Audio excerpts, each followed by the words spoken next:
to another episode of Dose and a Half 5incos. This is episode number 96. This week we cover in our movie of the week, The Many Saints of Newark. But before we get into it, as always, I'm your host, David. I don't know why, but that was like the most boring sounding intro you've ever done. We've had a lot of contenders. Yeah, there's 95 other episodes, and that sounded like some PBS bullshit. Man, I can't wait for Arthur to come on. Yeah. NPR presents Dose and a Half 5incos. Yeah, that's what you sounded like. Okay, well, I did the other one you said it sounded to radio. What the difference, the other David? One there is no difference. It's one or the other. It's a switch. It's toggled on or off. Today I'm joined by Dr. That was Ben. That's Stu. Whatever. All right, let's move on to Stu. What else did you watch besides the movie of the week this week? Shoot, what have I watched? It's all a blur. I happened to, after watching this movie, I was I don't know why I went to Netflix. I haven't been on Netflix in a long time. And I was like, oh yeah, they forgot. They have Seinfeld now. Oh, they have 30 Rock again. Ooh. Why do I have Hulu then? Like, I guess for always. If Always Sunny comes back to Netflix, then I'm gonna cancel my Hulu. Yeah, that's a good plan. But then you're gonna miss out on great shows like. Yeah. Anyways, but I saw a movie on there called The Guilty with Jake Gyllenhaal. Is it the one where he's like a dispatcher? Or yeah, something? he's like a 911 dispatcher. Yeah, it was pretty good. It's one of those It's like one of those movies. I don't know how you describe it. It's like a phone booth or like Buried, where it's like the whole movie's kind of like one kind of shot. There's only like, it's pretty simple. It's just like kind of camera in Jake Gyllenhaal's face the whole time, and like just kind of following throughout this series of events that occurs. But it's pretty interesting. It's pretty good, I think. The Money Shot. Yeah. So yeah, if you want like a stressful, what do you call it? Suspense / yeah, I guess stressful suspense movie, then check it out. What about you, Ben? What else did you catch this week?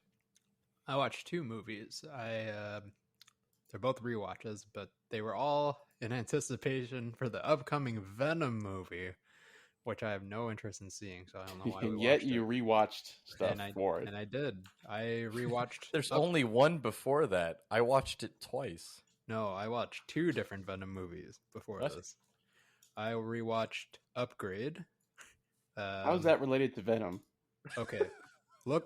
Someone look up who the main actor is for Upgrade. And Logan Marshall. Yeah. Now, put that guy right next to Tom Hardy. And oh my, that's not the same. It is Dollar Store or Dollar Tree Tom Hardy. It is literally Dollar Tree Tom Hardy. And I think these movies actually came out around the same time, but it is you just wanted to watch Upgrade again. Well, that too, but it is the much better Venom movie. It is pretty much like the same thing, like guy down on his luck gets infected with this body horror shit, and then now he's like talking to his other self. It's like a Jekyll and Hyde thing, but man, it's really fucking good. A dystopian future sci-fi mixed with body horror. Fuck yeah, it's really good. So is this the part where we just talk about movies that Ben has already seen? Yeah, and pretty discussed much ad nauseum we on the normally show? end up doing anyways. Yeah, that's what I do every week. But at least this is a movie, not an anime. So at least that is true. I gotta yeah, do but well, wait until you hear my he hasn't other gotten to the movie. second movie yet. Yeah. Don't count your chickens just yet. Spirited Away. Spider-Man 3, the other Venom movie. Oh. And let me tell you, it was the most disappointing movie experience I've ever had in my entire life. When I first saw it, I've only seen this movie one other time, and that was like the opening weekend, right? When it first came out. But this one has emo Toby. Yeah, I know. I should see it more often. But anyways, I remember being so excited about it. I had plans with my friends to go and everything, and Then the day I was gonna see it, my dad tells me, "Come on, we're gonna go watch Spider-Man 3." I tell him that I already made plans with friends to go see it, and he gets all huffy and starts going on this rant about how his kids are ungrateful, and Well, he's not wrong. I'm so disrespectful.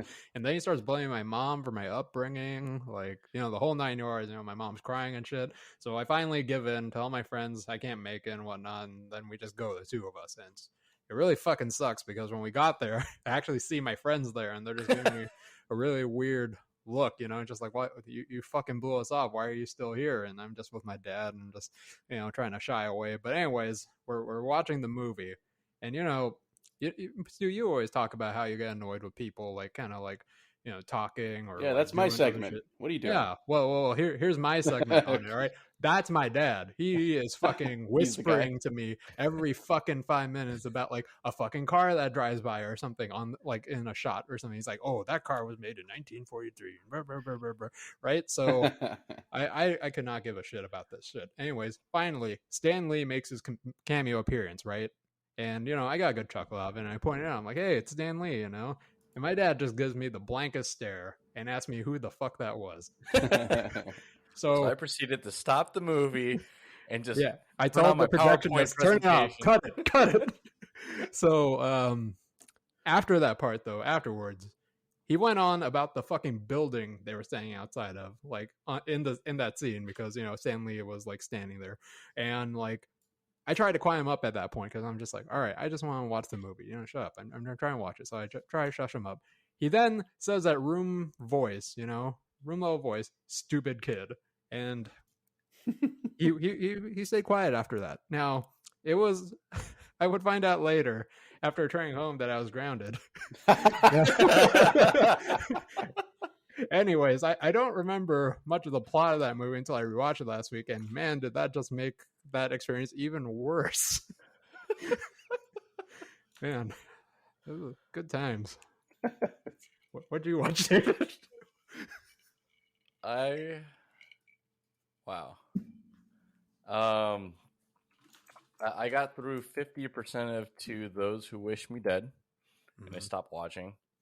That is the Angelina Jolie firefighter one. Yeah, did you either of that you came watch out that a one? long time ago? Yeah, that was like 4 weeks ago. Yeah, or that was not. Dude, that was like 4 months ago. Yeah, there's no way really? it was 4 weeks ago. May 5th. Wow, that's a while ago. Man, May 5th was 4 weeks ago. How time flies. It does, really flies. And got through 50% of that, and I was like, never mind. I'll finish this some other time, because I was already on HBO Max after watching our movie of the week this week, The Many Saints of Newark, and then also caught up on some the Fear the Walking Dead. Started watching some of that as well. Stu, did you ever watch those? No, I did not. Okay. I did not. It's a lot. But I guess there was, and then watch the first episode of La Brea. That is, dude, there was a lot of weird stuff I was watching over the weekend. But so yeah, wait, I have a funny aside to that. My friend texted me like very panicky, like, holy fuck, do you hear what happened in Brea? I'm like, what? And he's like, there's a fucking giant ass sinkhole, and I'm like, oh shit. And I try to look it up. I'm like, what the fuck are you talking about? I was like, oh wait, that's just an advert TV show. Wow. Breaking news. Giant stinkhole opens on where the La Brea tar pits are at. Is your friend like a 67-year-old retiree? Yeah, his name Abe Simpson. Man yells at cloud. Okay. All right. Any other thoughts before we go ahead and move on to our box office rundown? I don't know if you were going to talk about this later, but I did see something almost immediately after we wrapped last week. About, and I was like, "Oh shit, yeah!" It was the teaser trailer for the Netflix sequel to what's the movie called? Extraction. Ooh! Oh, I didn't even see that. Yeah, Rake lives. Damn. I'm excited to see that. I had very low expectations going to that movie, but damn, it was blown away. It was pretty hype, so yeah. I'm very excited. Do we have a release date, Stu? Oh shoot! Let's see. Let's check for all the listeners so they don't have to. Extraction 2, Electric Boogaloo. It's probably not till next year or something. Probably. Tomorrow, it's What? coming out. I'm just kidding. Yeah, next year sometime. That's it. All right. Well, that'll give us something to look forward to for next year. But anything else before we go over to our box office rundown and do one of your guys' favorite segments, Movie Cinco poster or Oh, Swim? damn. Huh? I What? like Turning the- off this computer. I like No. the movie. I like movie poster segment, but Oh, I don't think that there's well, we'll see when you. there's name some there's a chance in here. I It's think usually the rundown is a launching point for that because that's correct. You'll say something. I'm like, what? You guys know anything about that? No. All right, we're gonna go jump into our favorite segment, movie poster. Tell me about it. All right, at number 1, breaking all the pandemic records, is Venom: Let There Be Carnage with $90 million, breaking the previously held record by Black Widow at $80 million. Number 2, The Addams Family 2 with 17.3. Shang-Chi and the Legend of the Ten Rings drops from number 1 to number 3 with only 6.1 million. Debuting at number 4 is our movie of the week, The Many Saints of Newark, with 5 million. At number 5, down from number 2, is Dear Evan Hansen with 2.4. Number 6, Free Guy. Number 7, Candyman. Number 8, Jungle Cruise. Number 9, Chal Mera Put 3 All right, with that sounds like a- 644,000. that sounds like a candidate. How And do you number spell 10, Charles spelled Charlie Hotel Alpha Lima Space Mary Echo Romeo Alpha, and then putt as in like a Putt Putting. goes to the zoo. yeah, putt goes to the zoo. And then the number 3. And then number 10 to round out our top 10 is The Jesus Music with 548,000. Oh, that's another good one. Falling out of the top 10 is Paw Patrol the movie. No! Oh, I done. know, Ben. We could have done I'm sorry. We could've gotten Could have been more. a contender. more. This Oh, ring yeah. could have been 2 more tickets. Yeah, it This stayed watch. in the top 10 for seven straight weeks, I'm almost 2 sorry. months. Sorry, Paw Patrol. All right, go ahead. Schindler's Paw Stu, Patrol. tell us what you think the movie Shal Mira Putt 3 is about. Well, I'm guessing it's a Bollywood movie. I'm looking at the poster right now. It's two individuals in construction vests, and one has a hard hat with sunglasses. Very, very cool. One has a toolbox. I'm guessing they're trying to. This one's really, really rough because it's like the whole language barrier. I have no idea. I'm sure there's lots of singing and dancing in it, possibly during construction sites. I could not even guess what is like a typical plot for Bollywood movies. It's whatever that is. I don't think this one involves nano machines. I'm 100% sure none of those involve nanomachines in general. Which ones? Any Bollywood movie that you're You're wrong, because I watched it. And that was actually a pretty good damn movie, man. Holy fuck. Chal Maraput. No, not that 2. Oh, Electric Boogaloo.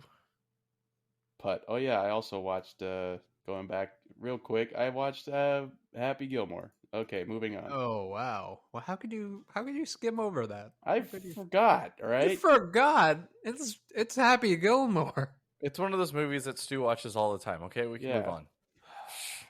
I don't know. I feel a little bit. Yeah. I'm looking at it. What were we doing? Oh, we were Box doing the office movie. rundown. Yeah, movie poster. I give up. I couldn't All even right. guess. Shal Mira Putt 3 revolves around the lives of illegal immigrants in the United Kingdom, their friendship, and their constant struggle of finding a way from home. Finding a home away from home. Yes, that's. Oh, I was looking at the original Chalmera poster. The one where they're sitting on the 3. Yeah, no, I'm looking. I was looking at Chalmera Putt 1. Oh, this is the 3rd The one. 3rd installment. Yeah, How it many looks more like putts can they it looks do? like Bollywood Ocean's 11 mixed with So it's not as good as the first one. the Kingsman. Okay, and then the other candidate was the Jesus music. Is it? I'm sure that's just a concert, Christian rock concert movie. Yep, that's Fathom right. event. Yep, this documentary series, Jesus Music, untold story from its humble beginnings as the Calvary Chapel in Costa Mesa, California, through its transformation into the multi-billion-dollar industry of Christian contemporary music today. Documentary fic. Actually, number 11 might be interesting for you. Titane. Oh, I wanted to see that. I don't know what anything is that? about it. Oh. I know it won that recent film festival. It won Sundance? I don't know if it was Sundance, but I just heard that it was really good, and you probably shouldn't know anything before going in because it will totally destroy your perception of what's going on. What's it called? Titane. Titane.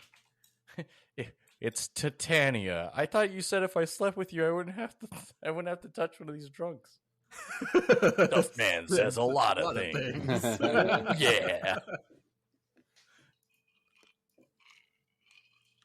Was that the episode where Mo becomes handsome? Yes, he becomes. No, that's the one where they stick the sticker over his face on the calendar. Yeah, and then he becomes handsome because then afterwards he realizes he's ugly, and then he gets plastic surgery. And then the thing falls on his face, and then he goes back to being ugly again. Yeah, because that's how cosmetic surgery. Cosmic surgery? Yeah, cosmic.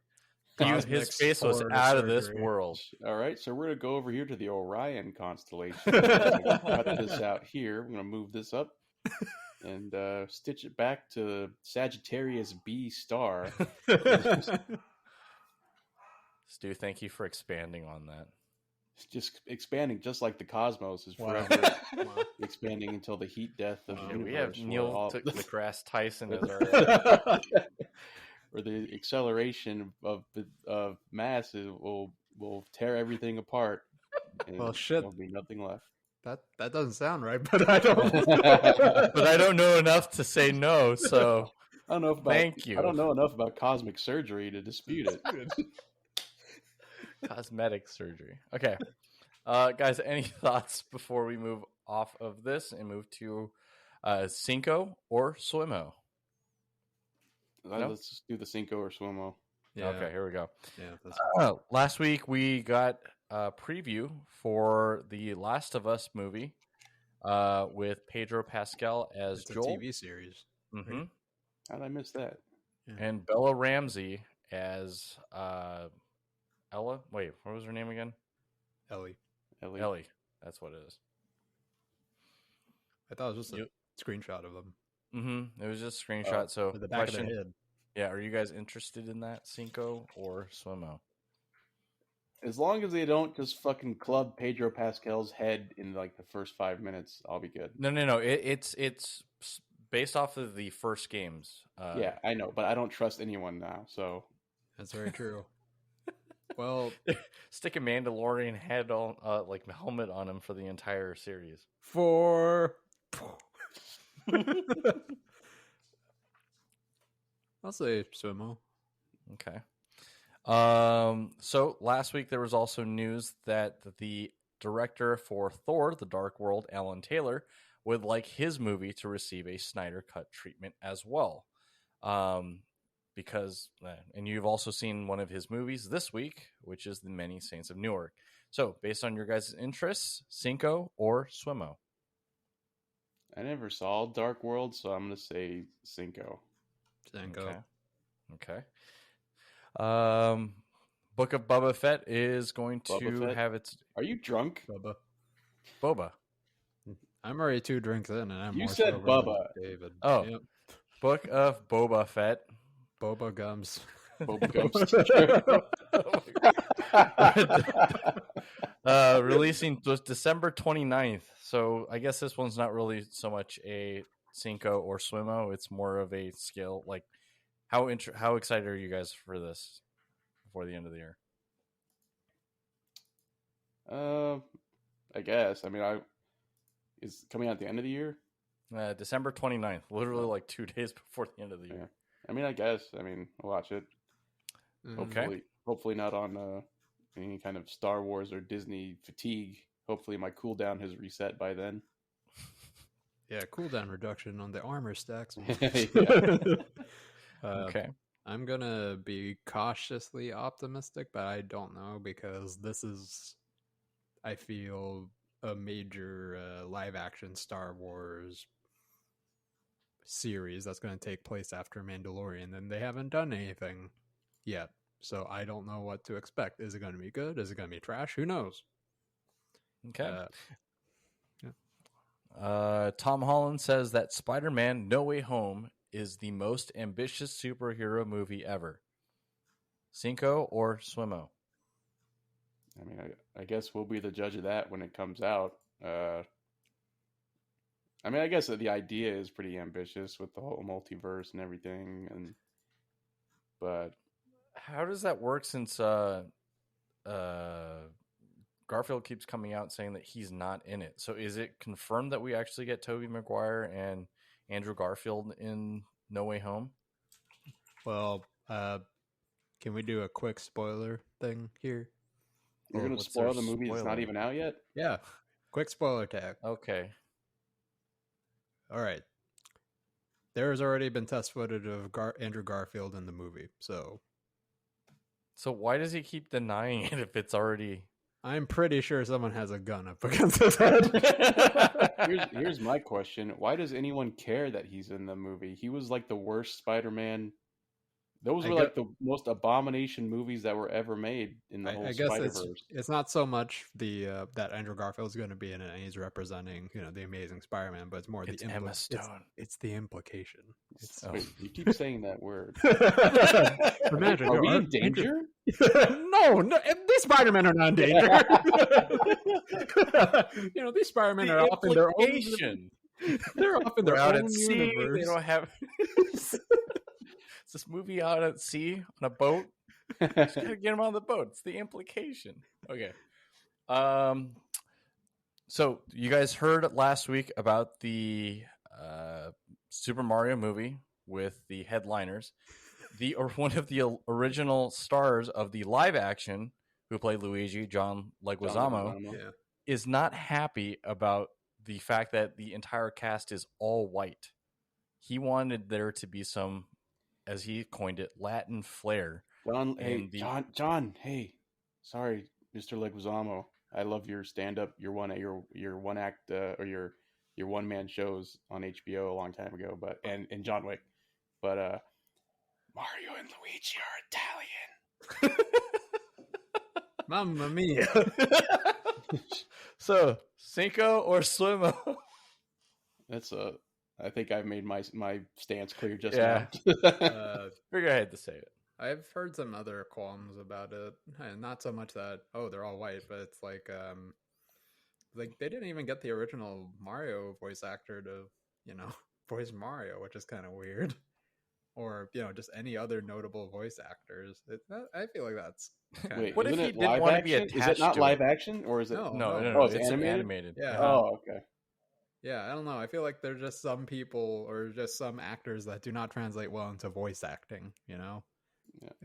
I mean, it could be this. If I was under the assumption it was a live action movie, but I guess I was wrong. But anyways, I mean, I don't know. Maybe they just tested who does the best Mario, and I don't know. Maybe they felt Chris Pratt did a pretty good Mario. I don't know. I mean, are you talking about the original Mario from like? Yeah, the live action one. Yes. No, not the live action one. What the fuck? Yes, we want that. I want that one. All right, so who's worse, the original guy in the live action Mario who played him, or Chris Pratt? Even though we haven't seen the live Chris action Pratt. one, clearly. That doesn't you don't even need to.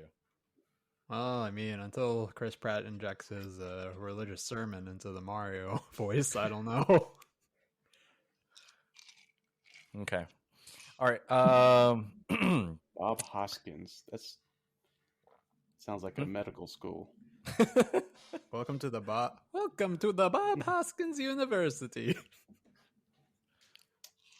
All right. But Charlie Day is Luigi, though. How can you be mad at that? I'm not mad at that. I heard there was some qualms. Someone didn't want Seth Rogen to play Donkey Kong. Who doesn't want that? I would be happy with that. I'm happy with that. I don't.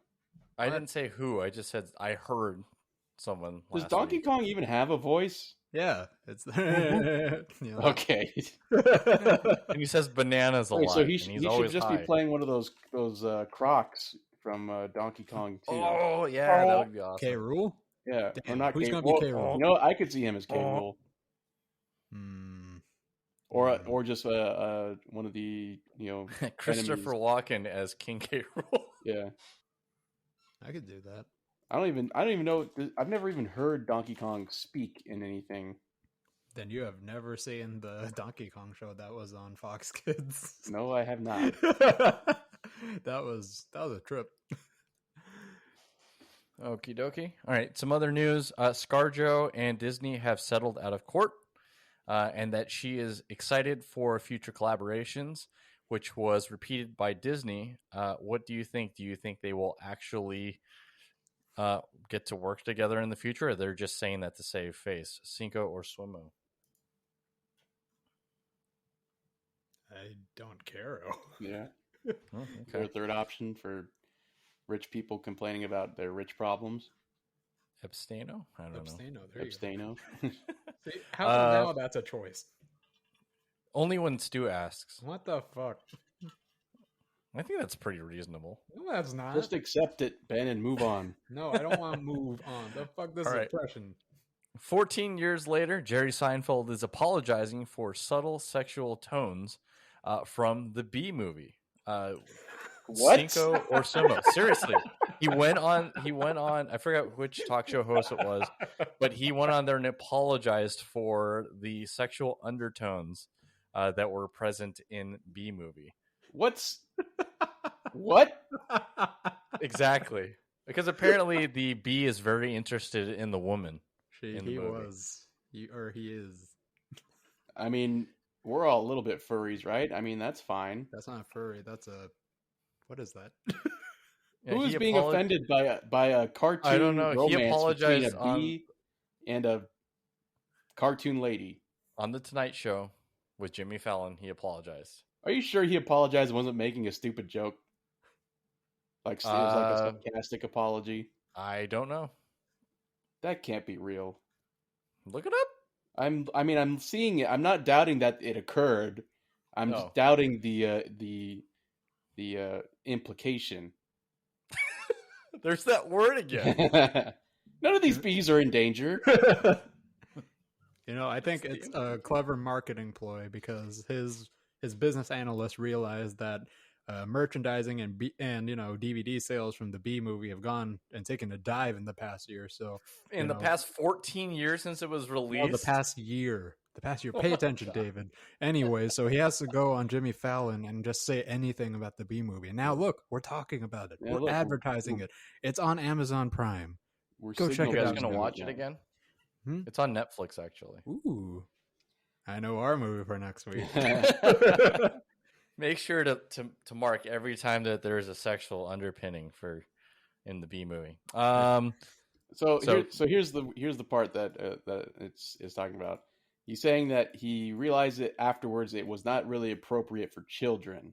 Mm-hmm. Which no. A, I never really saw it as a kids movie. B, B.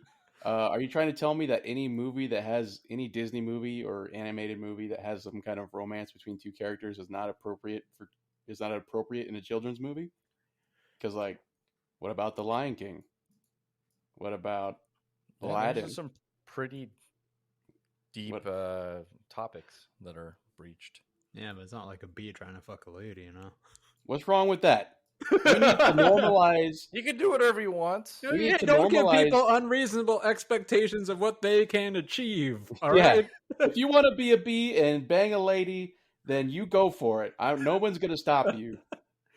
Except society. Yeah. So, are you guys planning on watching this based on this, just to see where it's at, Cinco or Swimo?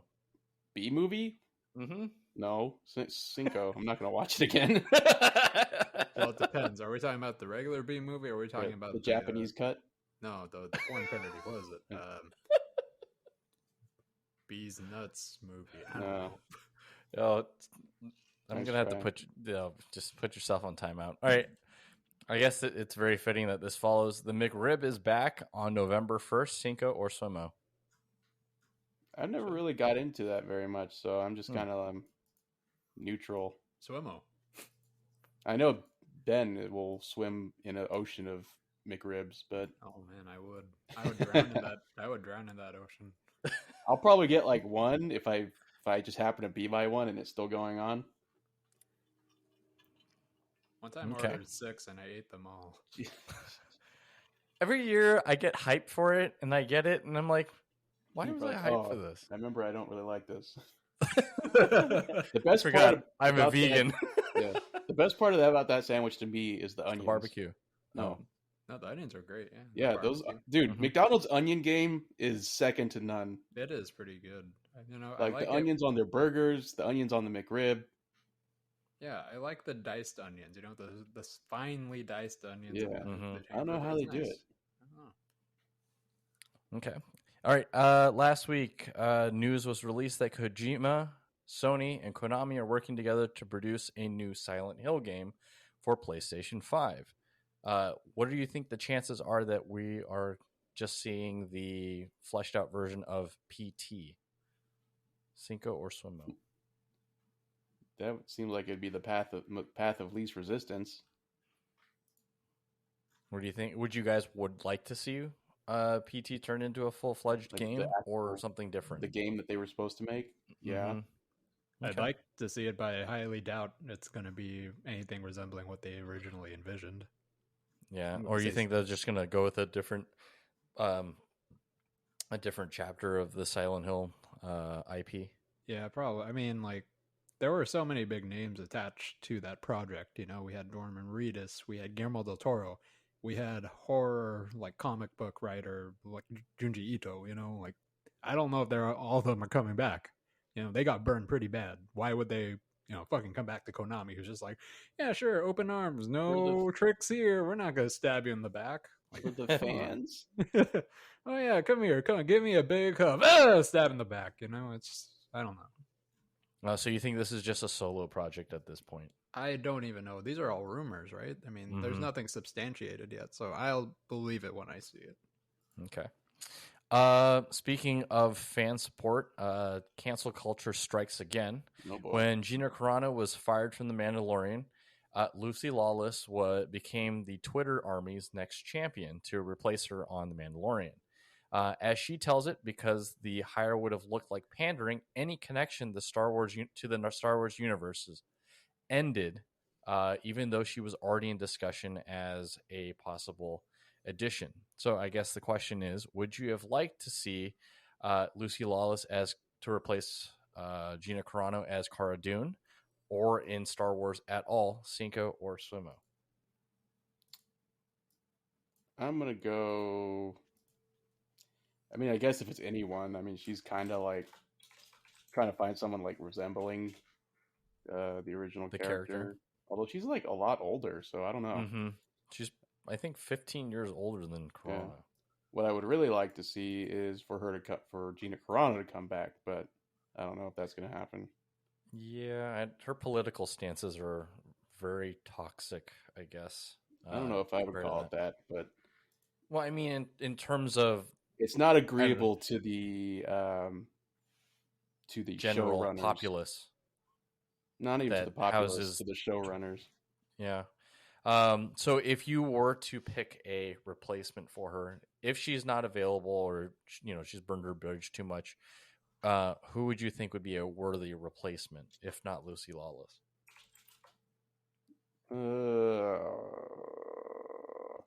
know. I'm bad at trying to come up with actors and actresses. Ronda Rousey. No, God. What about you, Ben? Any thoughts? I don't know. Let me see. Let me get my bag of names that would be terrible replacements, but we're going to talk about anyways. Let's see. Sarah Michelle Gellar. Aquafina. Oh, God. Kill me now. Okay. Aquafina. Sarah Jessica Parker. Natalie Imbruglia. Who the fuck is Natalie Imbruglia?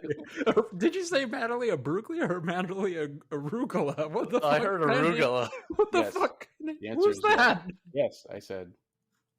The answer is yes. Okay, Baby Spice. Okay, All right. I'm down with that.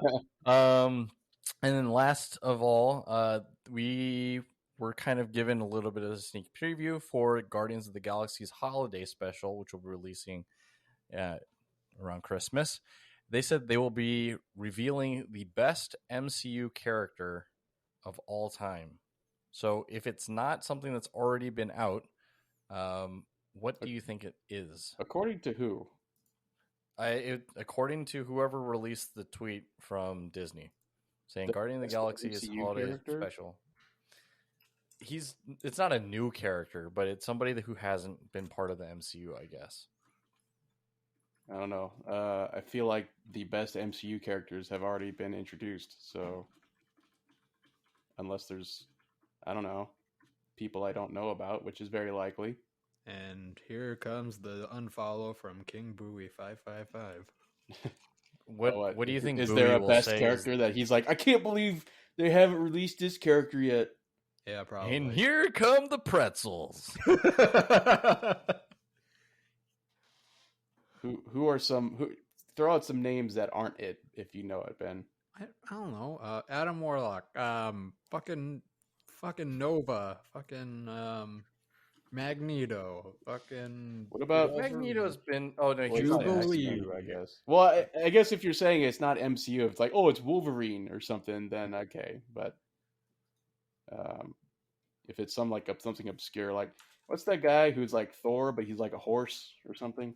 Bill Ray. Horse. Billy. Beta something. Yeah, Beta Ray Bill. Beta Ray Bill. Yeah. Now you're just making things up. Nope, What that's a is real it? thing. You know what? I don't know enough to be able to dispute it. I'm So going to say I'm Beta gonna Ray just- Bill because that's like the only other one I know about.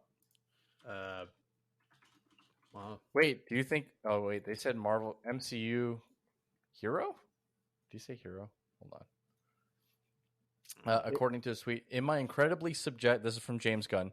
In my incredibly subjective and admittedly often odd opinion, we'll be introducing one of the greatest MCU characters of all time. #GotG Holiday Special. Howard the Duck. Oh. In a more official role capacity. Well, see, that's an interesting statement to make because how do you introduce the most popular or the best MCU character if they have to be in the MCU already to be considered an MCU character? MODOK. Ooh. Patton Oswalt. Oh my Patton god. Oswalt is MODOK? Damn,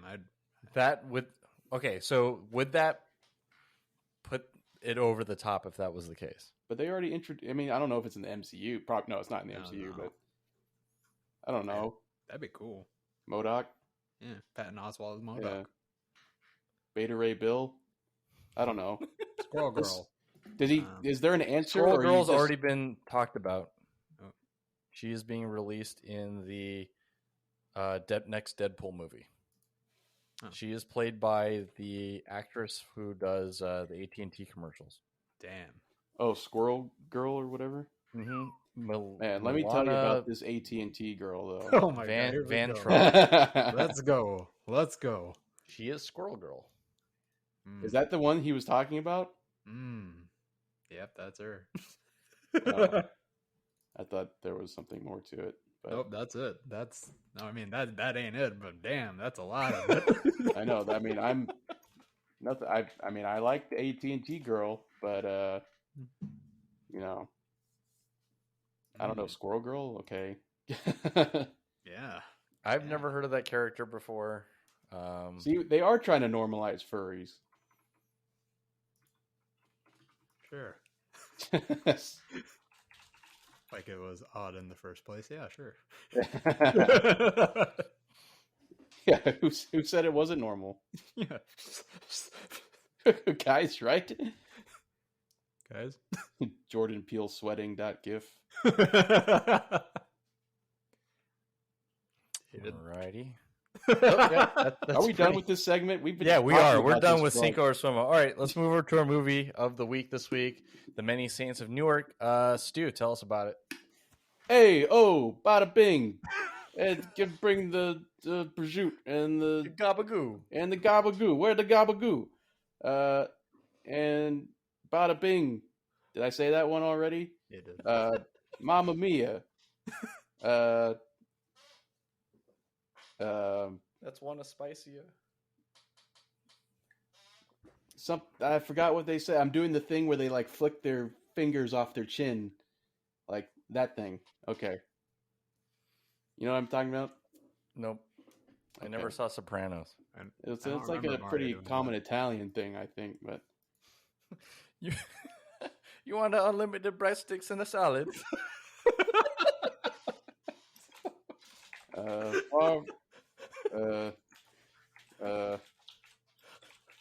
shit. What's? I can't think. God damn it! All right, yeah, whatever. Tony Soprano. Bada bing. All right, thanks, Stu. All right.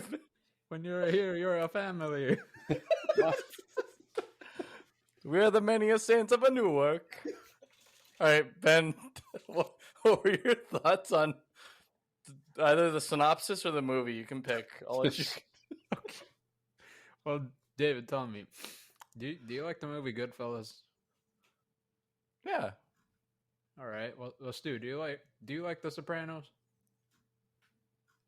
Oh wait, you're asking me? Yeah. I think he's doing a bit. TV Just show. go with it. Oh, sure. Yeah, I like Sopranos. All right. Cool. Well, I love films that deal with social issues, racism, and give depth to the people that went through that. Now, if there were only a film that just married all three together. So, anyways, yeah, the pacing was really strange in the movie, and there's a lot. Of I thought different- you were gonna say the best pairing: soup, salad, and breadstick. Available at your local. Wait, Olive what was Garden. it? The soup salad and what? Breadsticks. So when you're here, your family. Unfortunately, I don't think we're gonna watch the Sonic movie sequel for a while. So we can't. Vafangul. That's what I wanted to say earlier. Wait, what? Vafangul. Raz Al Ghul? Vafangul. You're Gotham Dragoning. Okay, Means whatever go- you say. It means go fuck yourself. I did not know that that was Batman's master's name. That's what it meant. All right. Cross out. Yeah, it means go fuck yourself. Yeah, I don't know. I really wanted to like this movie, but shit, it was a Too really good. strange movie. Like it felt like a whole bunch of like kind of cool ideas, but they were just interspersed throughout a movie and kind of stitched together, and they didn't really have anything to do with each other. Like I said, the pacing was really fucking strange. And when I say there's a lot of different plot threads, I mean like why the fuck are we talking about this kind of shit? I mean, man, I don't want to get into any spoilers, but non-specifically, there's narration over the movie when it starts, right? And then like a few minutes later, another set of narration. We don't hear narration over the movie until the very fucking end. Like, what was the fucking point of that? This honestly, this movie kind of reminds me of a TV sitcom where there's not enough ideas or content to really fill up the main plot, so they add in like a random subplot for the side characters to mess around in. You know, yeah. There was even a scene where we were watching it, and I'm like, "What the fuck just happened?" Like, it sounded like the mic broke or something because it was just like it was like clipping kind of, and it was just like you know, just like, what the fuck, are you serious? Bavavoo. Yeah, a very erect, not flaccid 3 out of 10. Is that good or bad? I don't know. I don't know, but I'm rock solid over here. All right, Stu, thoughts on the Many Saints of Yeah. Newark? So I think I'm the only one out of the three of us that has watched the show, right? Yeah, I think Like so. in its entirety, Yeah, yes. in I its tried entirety, doing it, but and I watched yeah. 2 episodes, and I Yeah, was and I like, watched it fairly recent, think so I so. feel like I have a pretty good take on this movie. And yeah, I gotta agree with Ben. It's really weird because there are a lot of there are things they could have gone into that were from the show that they like kind of hinted at in this movie, but then they didn't. That was all they did. They hinted at it, or there was a whiff of it, and then it was gone. And it spent more time on these other kind of these other arcs that really had no bearing on, had no tie to the main Sopranos story, which I feel if you're a Sopranos fan and you hear there's a movie coming out, you would want it to be tied into what the show covered, like what went on in the show. And there was very little of that. It's almost like they made up their own story in this movie, Many Saints of Newark, and they had none of it had continuity to the main Sopranos story. Now, other than just the fact that some of the characters are there from the show, they're just like, well, they're here to help you establish that this is related to like, the TV show that here, you love. Here's your favorite characters from the show. Now ignore us while we just do a completely asinine plot and everything like that. So, I also thought it was pretty funny. If you haven't watched the show, you would probably, if you were like, oh, I've never seen the show, I'm going to watch the movie and then watch the show because it's a prequel. They drop a pretty big spoiler right in the beginning of the movie. Oh, I think I know which one you're talking about, because when they said that, I was like, wait. I was like sitting there like, whoa, I'm glad I didn't watch the show after this. Like, yeah. Okay. Like, holy shit, there'd almost be no point. Well, thanks. You just saved me 6 seasons worth of. Yeah. So, based on where that is, technically, how far into the TV show is it? Like the last season. Oh, so you could skip all the way to the end. Well, I mean, there's like a major plot thing that goes on kind of throughout the season run, the show run. And it kind of culminates in the last season, and they answer a bunch of questions. And then the movie just drops a big fat spoiler right in your face, in the opening scene. So not even like 1 minute in. Not even like not even like a few minutes in, or they snuck it in. It's like hitting you over the head with it. But anyways, we can get into that in spoiler zone. But yeah, I'm with Ben, but I'll give it like just because like I saw the show. And there were some parts of it I did enjoy. I'll give it like a 5. Okay. I'm on the same boat with you guys. I feel like there was a lot of loose tie-ins to the movie. I was definitely in that camp that Stu, you were just mentioning, right? People who are like, oh, I've never seen the TV show before. I want to watch the movie and see if this would pique my interest. It definitely piqued my interest, but I feel like they dragged this along for about an hour, trying to get to a point where they can finally talk about the main, I guess, like the main subject matter of this movie, which is the upbringing of Tony Soprano. And it's billed as a movie that's about that. And by the end of it, you realize, wait a minute, they probably spent maybe 20 minutes out of the he's a side character. Yeah. And I was like, is he here for flavoring? Or so that's why part of me wanted to ask the question for you is, like, as somebody who has gone through the 6 seasons to watch the show, right? It's been deemed one of the greatest shows ever to be produced. Does this movie answer more questions for you? Does it fill in gaps that you were like wishing was answered? It does nothing it answers for, no questions. It provides no new information. A big fat spoiler. I did read something that it provided some information about like a certain character, but it was the reference. Yeah, it was pretty unsatisfactory in the way it did it, and I want to kind of get into that later. I wanted to ask you, Stu, about it. Yeah, I might know who you're talking about, but we'll get into it. So for me, it's a 4 out of 10. But I mean, there are definitely parts of it, like Stu said, that it was really nice. But at first, if I was just to treat this as a standalone like gangster movie, I'd probably say maybe 6. But then after hearing Stu's, like, you know what? It didn't really do anything. I'm like, yeah, then I guess I drop it a couple more points because it really didn't set anything apart. Pacing was strange, like Ben mentioned. Some of the tie-ins were very, I don't know, loose. And then like some of the motivations for characters were very strange for me. So wasn't that great. But yeah, we'll go ahead and move over to the spoiler zone. Hey, we're in the spoiler zone here. Hey, we're spoiling you. Yeah. All right, Stu. Go ahead. We're in the spoiler zone now, so you can go ahead and share with this gigantic bomb that was dropped in the first 40 seconds. So the big spoiler that they drop right on your head is that the narrator that Ben mentioned is Chris Moltisanti, who is the baby, right? He was a baby or later on in the movie, but that he had with the mistress. Yeah, right?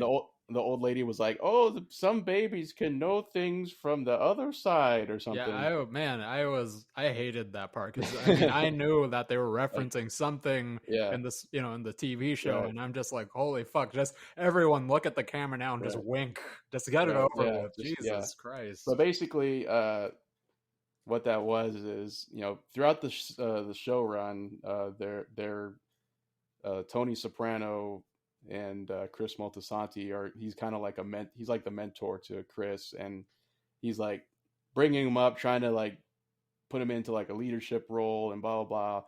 He's like his protege, but then he ends up killing him at the end of the show, at the last season. So so you're being that's the narration. That's the spoiler, is if you start watching the show and you're like, oh, Chris, oh wait, he's the guy who's dead already. so that's the spoiler. But anyways, what was the other question? Or we're just doing spoilers now?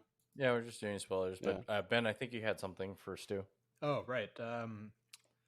So from what I've read, a lot of people were talking about, I don't remember the main guy's name, not Tony Soprano, but Dickie Moltisanti. Yeah, I guess what they mentioned in the show apparently was that his uncle was a drug addict or something, right?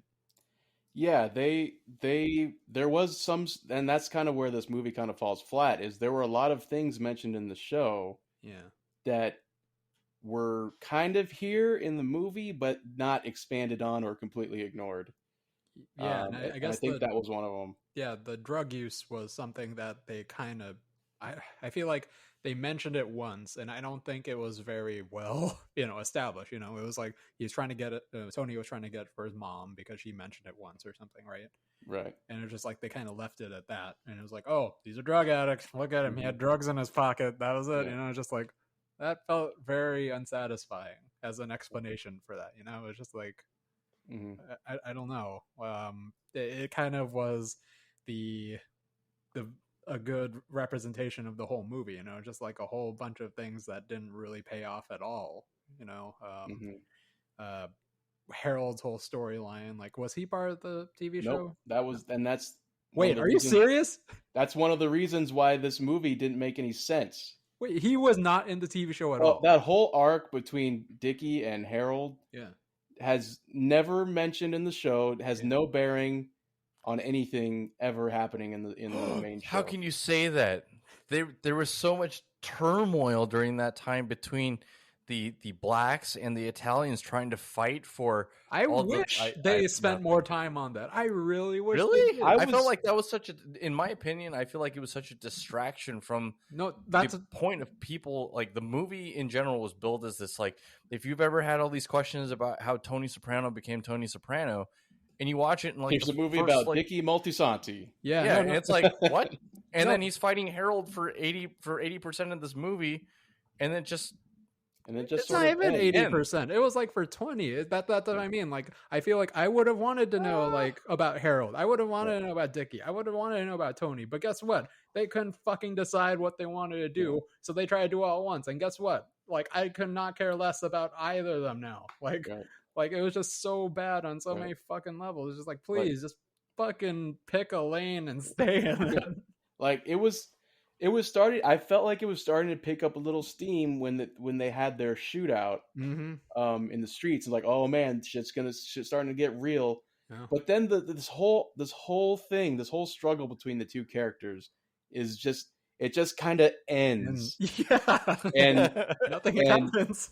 yeah, Nikki's killed by some random person who's apparently Junior Yeah. had him killed, which is Tony's dad, Tony's uncle, basically. Had Dickie killed. I don't with think the help of Harold's group, right? To make No, I it... don't think that was Harold. No. Because right before he gets shot, he goes, "I know exactly where he's going to be," and that was Harold talking to the other guy. Like, I'm pretty sure there was a mention. I think they were the ones who put out the hit. No, Harold didn't put out the hit. Uncle Junior. No. As in, like, Junior put out the hit, but he had Harold and his group take care of it, so that way he could distance himself from it. I'm not sure about that, but either way, we didn't get a resolution. Because the whole Harold Dickie thing was like a completely separate, self-contained story within the context of Sopranos universe. Yeah, and they didn't even resolve that story. Like they set them up to clash, but then they don't. But he's dead. It's resolved.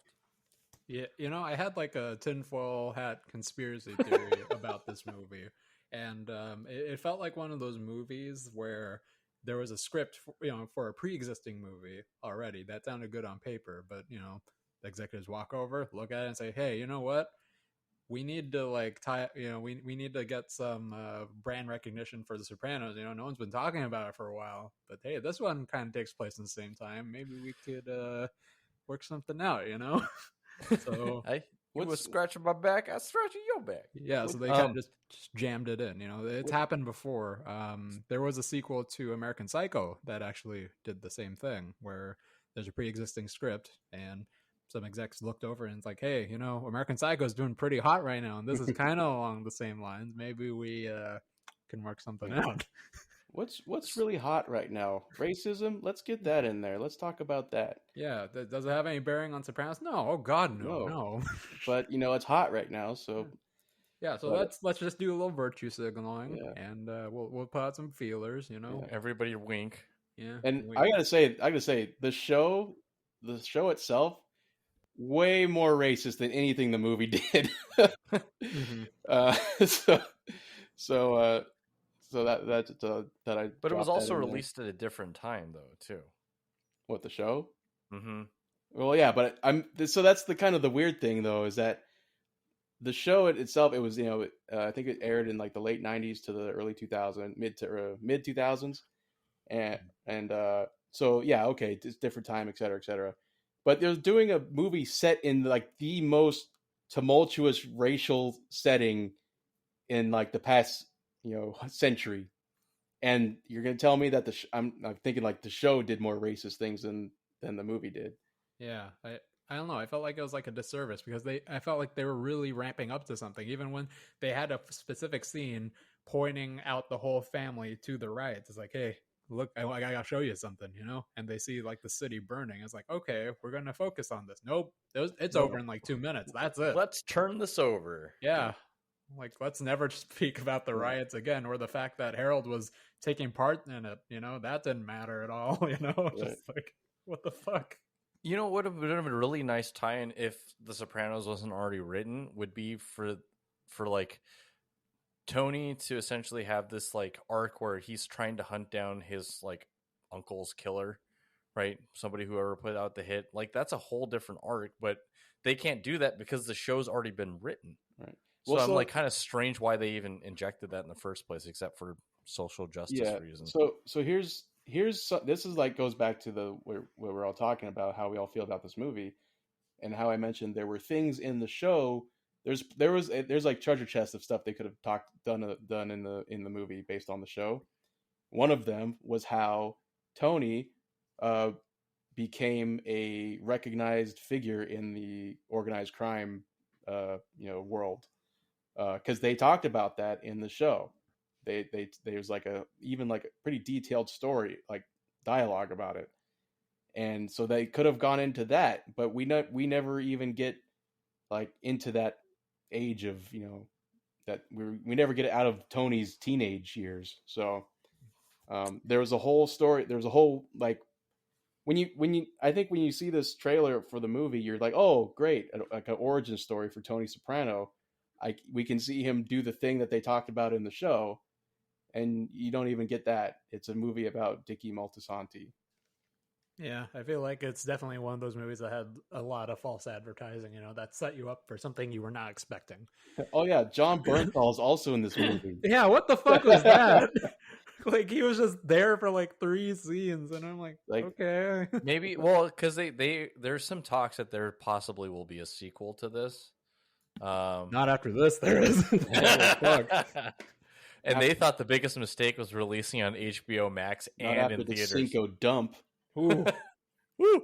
Hey, I haven't seen The Sopranos before, but from my understanding, there are some like fantastical bits to it, that are like appearing in Tony's mind, I guess, right? Like he has like some dream sequences. Yeah, I feel like that. Well, that's a regular occurrence in the show, though, right? Like that happens regularly. Probably the first few seasons. Oh, really? Okay. Because I was gonna say, like, I didn't really see too much of it. There was maybe like 2 scenes of it, and if it was like a staple in the show, then that's also a disservice to it. Because then it's not really like The Sopranos, really. Yeah. Stu, is Ray Liotta in the TV show? Why is he? Is he twins? Did they say? Yeah, he kills his dad, and then he goes visits his twin. I was like, wait, is this a supernatural movie that I'm not sure about? Yeah, there's no mention of it. 2 paychecks. Yeah. You're like, shit, did we kill off Ray Liotta? Oh, fuck. Oh, wait, we need him for this other scene. Yeah, that's what it seems like. Okay. What about Joey Diaz? He is not in the show at all. I mean, I was like, he gets murdered pretty quick. I know. I was like gonna say, I'm pretty. For some reason, any gangster movie, like Italian mobster movie, I feel like yeah. And so I was expecting for him to be in the show, and then I see him get brutally just lit up, and I'm like, okay, how are they gonna explain him surviving that? Like, he is dead. So okay, all right. At least that part's consistent. That'd be hilarious if they made the mistake of they're like, what would be really great is if Joey dies in this movie. It's a prequel, right? Just do it. Nobody will notice. I just assign any like mobster movie with him in it, but I guess I was just wrong. But okay. But so I know after a lot of dunking there on this movie, there were things that I as someone who's watched the show, things that I liked how they did, but not really anything related to the story. It was more like the actors. I think they did a really good job. Each individual actor, whoever character they were portraying that was in the show, I think they did a really good job at portraying them as a younger version of them. For example, like Tony's mom, she did like she was doing some like Obi-Wan, like Ewan McGregor style studying on the woman who played Tony's mom in the show. Because her mannerisms, just the way she talked and her mannerisms, where she had it down. Okay, can you clarify something for me? There was something else I read about this where not only did she act just, like her mother or like his mother, right? But she was also channeling like Tony's wife, right? Yeah, and that was the other thing I thought was really cool about the show is that there were moments in the show, and I'm sorry, in the movie where I'm like, did they get the same actress who played Tony's wife to play his mom now? Because I was getting like, I was having to do double takes because I'm like, they're so similar, and it makes so much sense to the show as to like, because throughout the show, Tony has he has this kind of feud with his mom, and you kind of see it carrying over within his marriage. So it's like it's like that trope where it's you like marry your mom kind of thing. Exactly. Oedipus complex. Yeah. So it's like it makes it like so. It's just they did a really good job of doing that. Yeah, I agree with you. I think all the actors did a phenomenal job. I don't think I have a complaint about any single one of them. But that's what I mean. Like, I think this movie, that's why it hurts so much. This movie really was a disservice to all of them because they all did a phenomenal job. Like, it was a whole bunch of great I think, standalone Individual pieces purposes, yeah. just connected thinly by like dental floss between each scene. It was that bad for me. Yeah, like Tony's two main guys were. So if you notice in the movie, one of them was the guy who's wearing the hairpiece. Silvio Dante. Silvio, yeah. Like I don't. Although I think there's some continuity errors here because in the show, it's never implied that he's bald or wearing A toupee. And So weren't they supposed to be closer in age? I think so. I think they're a little closer This in age. puts this guy as in like 20 years older than him. Yeah. So yeah, there's I think there's definitely some continuity errors. Like another one is that after there's a scene in the movie where you see Tony's watching his dad and his other family members get arrested at like the carnival or whatever. And the card game. Not the card game. They're getting there was a card game, and then the guy who was running, he got shot in the back. Yeah. So, but they're at like a carnival or something. So, in the movie, they're like, "Oh, okay." He gets arrested. He goes to jail for 5 years. Tony's dad. In the show, they made it. It's made a very specific point to show how kind of connected Tony's dad was. That same night he comes home. He never goes to jail. Over that. So I think that was another continuity error. Huh. But yeah. I don't know. It feels like there's just a lot of slip-ups in this movie, which also sucks. Yeah. It's disappointing. Unfortunate. Yeah, I think could have been good. Could have been good. One of my most disappointing parts about this movie for me was Michael Gandolfini. Is his last name Michael? Michael Gandolfini. Gandolfini? Yeah. Like I wish we had more of him, and especially since you both have echoed this quite a bit, but this was supposed to be the story of like Tony Soprano almost, that's what it was billed as, that was marketed as, and we definitely did not get that.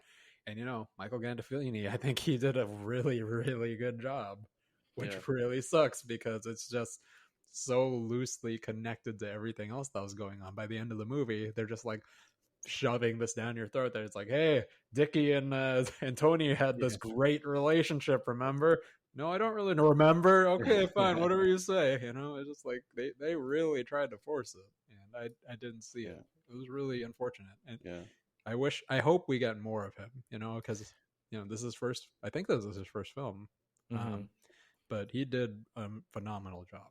They even said that the director wanted him to kind of dial it back because he had too much of his dad's mannerisms, right? Because a young Tony Soprano wouldn't have been such a hardened criminal by this age. But I thought, like you're right, like he definitely was able to play it up a little bit, just like kind of like see him progressing from like this kid who's kind of innocent, wants to be like his uncles, right? Running that like numbers game at the school, slowly getting more and more in trouble, and then his uncle telling him to keep his nose clean, but you can take these speakers, and then kind of just see him kind of unravel as it's happening, as his uncle shuts him out because it's supposed to be quote unquote good for him.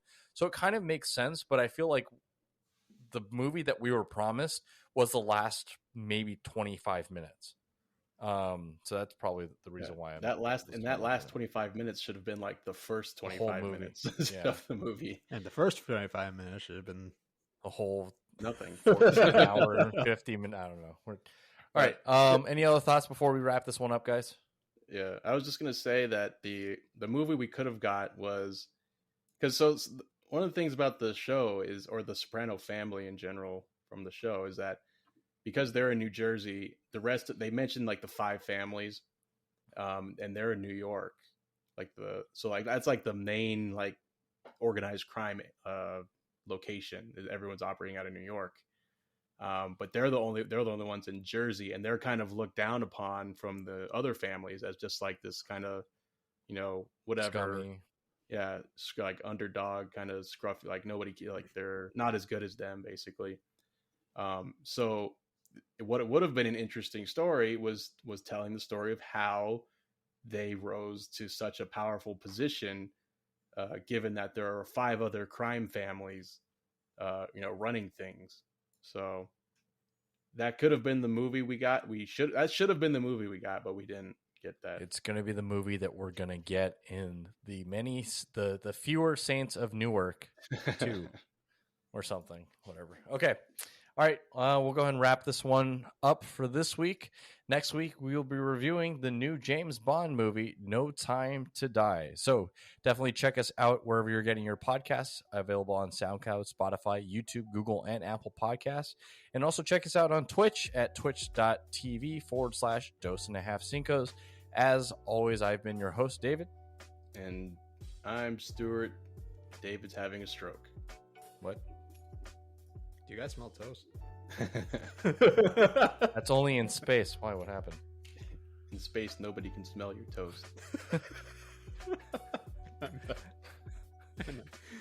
Don't forget to tip your Reiki masters. Stay safe out there, and we'll see you guys on the next one. Goodbye. Okay, bye. I'm gonna go take a nap.